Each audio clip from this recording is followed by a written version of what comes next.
Proportional Response. Book 1, Chapter 20, Part 2. A few technical fouls. Hannibal, again, had to tear his eyes off his fiancée in order to focus on the matter at hand, as Henry expressed his amusement over the Pingra ambassador's semi-unwitting contributions to the plan. Henry then waved a hand and took a long pull from his coffee, then turned to face Nihila. Gods and heavens, when did I get comfortable using her first name? It seems like yesterday she gave me her middle name to use, and I had to struggle to use just that much. Nihila's eyebrows drew down, however, and she got very serious. Wait, they had a fairly good idea of what was coming, you say? Yoro simply shrugged. Like I said, I didn't really tell them anything, but I expect they could have figured some of it out. Nihila shook her head and sighed. They figured out enough to know that we now owe them a favor, and that explains why His High and Mighty Majesticness, the Pinnegrin King, wants an audience with me to talk ruler to ruler. Hannibal looked back and forth from her to Henry. All of this time, I was worried about what she'd say if she ever heard the way Henry sometimes speaks her titles. How did she manage to sound exactly like him? She snorted, then continued. No doubt he wants to discuss pushing all the other council nations towards proper governments, by which he means strict hereditary dictatorships, again. I already fended him off once early in my reign, but I'm betting he plans to use the fact that both of you children coming to blows in the schoolyard are governed by peasants to try and push the issue. She made a sour face, then waved the concern away. Bah! That is going to be a week of my life I'll never get back. At least a week, since I can't just cut the link in a youthful hot-headed fury this time.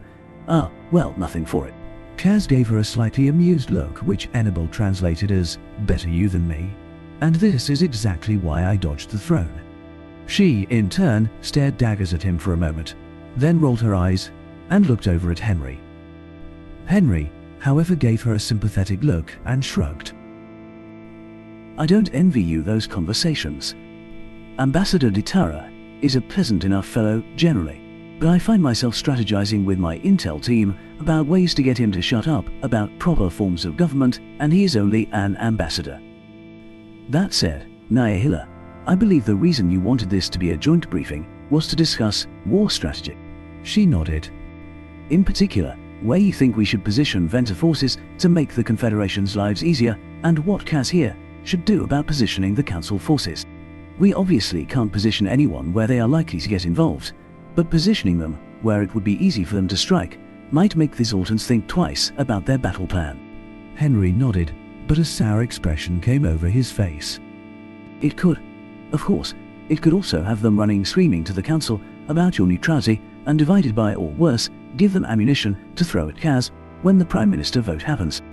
Henry shook his head and put up a calming hand as both Kaz and Nia frowned at him. I appreciate the idea and acknowledge it could save lives. Don't think for a moment I don't, and I wish it was viable. But this war is only half the battle. Making sure you Venter come out of it squeaky clean and smelling like roses is the other half. Sadly, the brutal calculus of war and politics says that spending those lives now will save a great many more lives later. No, the best way that you can take pressure off of us while positioning yourselves for what comes next is to start putting your forces directly between both sides and the neutral players while making very, very clear that you will utterly destroy anyone from either side who dares to encroach on neutral ground and make their government face serious repercussions in the Council. To be fair, you can put more, maybe even most, of your assets guarding against the Daltons, since they are the ones who have already shown a willingness to go out of bounds, but you need more than a token force between us and the neutral folks. Henry got a far-off look for a moment and a dangerous grin, then shook his head and waved a hand. Kaz's eyes drew down and Nia frowned at Henry. Then Hannibal had to hide a grimace as she turned her gaze on him. He allowed himself a sigh before turning to address his brother. Okay, out with it, Henry. You obviously just had another of your harebrained ideas. Sometimes those ideas are terrible, but others will work. So, out with it, let us hear it. After all, even if it is as bad as you are thinking, it may give someone else a good idea. Henry turned and raised an eyebrow at him as he reflected the sort of thing Henry liked to tell others back at him. Hoist with your own petard, bro. He returned the look without a hint of apology. Henry finally chuckled and shook his head, then turned back to the holo displays. It is not so much that I think it is a bad idea, as I want to give all of you plausible deniability. However, since it seems you insist, Kaz and Nia both gave him hard looks. I guess I will explain. Inibal just sat back and listened with half an ear, since they'd left his areas of expertise far behind. As Henry talked, he felt his eyebrows slowly raise as Henry outlined his idea. Yep, harebrained, outrageous, risky, has a dozen ways it could backfire and get good people killed, but will be a major PR builder for Kaz, both now and in the future. I can see why Henry didn't want to discuss it, but a few carefully worded orders should help keep everyone safe without tipping their hand. And having us stand up to the insane death world, humans will play well with the press. No one had much to add to Henry's little plan, so the group next moved on to discuss the Confederated military's plans. Nia seemed disappointed that humanity intended to go for a lengthy holding action, rather than press their advantage, but Kaz was able to articulate humanity still hadn't reached their full wartime industrial output, and so say Sue, time was on their side. Also, the Zoltan military still outclassed humanities in terms of raw tonnage, even though humans had essentially closed the technology gap and pulled ahead in a few areas. Inibal came out of his semi-daze at that and abruptly sat forward at that last assertion, just as Nia's eyebrows drew down and she sat forward as well. She then raised a single eyebrow and spoke. Henry, what does he mean that humanity no longer has a technological disadvantage when fighting the Zoltans? Just a few months ago, you were still far behind. How could you possibly have rebuilt all your ships? Inibal realized it just as Nia did. The woman sat up straight as if slapped, and her eyes went wide. He could see his fiancée smirking in the background at her mother's reaction. Of course she figured it out first. The princess then glanced at him, and her smirk broadened for a microsecond. And of course, she isn't going to let us live it down for a long time. He looked over at Kaz and his wives, and saw all four of them shifting uncomfortably in their seats. They knew already. I wonder if they deduced it or Henry told them. Henry sat there with a somber look on his face and nodded, but allowed everyone time to process. Eldia just sat there with her hand on Henry's. At length, Nia spoke. You built those ships with the full set of technology and capabilities. I can see how you did that with the software for sensors, missiles, fighters, and all of that. Easy enough to do, but how would you hide the fact that you made the ships from alloys you shouldn't have been able to produce? Henry answered. Some advanced paints that messed with everyone's sensor data, mostly, although there were also some electronic countermeasures involved. I am not entirely clear on the technical details, but I know the ruse relied on a lot of pieces, including the fact that people looking closely at our ships expect to find them at a certain level. Nia then spoke up.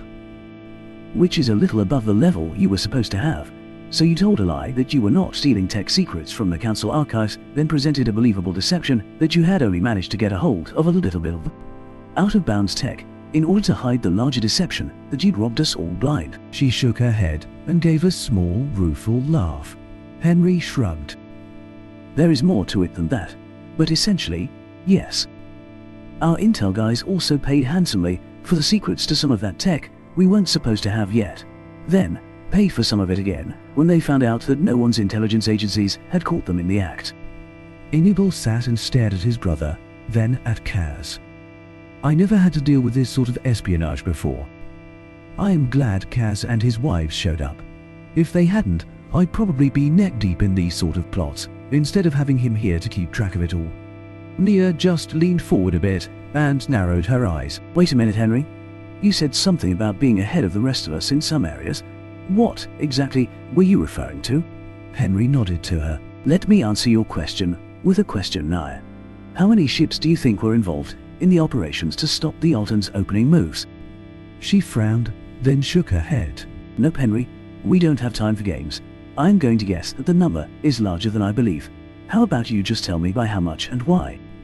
Henry let himself look a little disappointed that she didn't want to play the game with him, but soldiered on. We have about a quarter fewer ships than you probably think we do. I'll send you a report with the details but the difference is made up in speed. Our ships are capable of going about 30% faster in FTL than any other ship carrying a live crew. Nia's eyebrows drew down a little, but Kaz and Yoro sat bolt upright in their chairs. To Illibal's surprise, Yoro burst out with a near torrent of words. There is no way. How? More than that, why? No one has bothered to try and make ships faster in a very long time. Such research is just too risky, and the fuel costs alone. What did you? Why would you? Her words trailed off, and she seemed to realize that she'd stood at some point. She sank back into her chair and regarded Henry with a somewhat bewildered expression.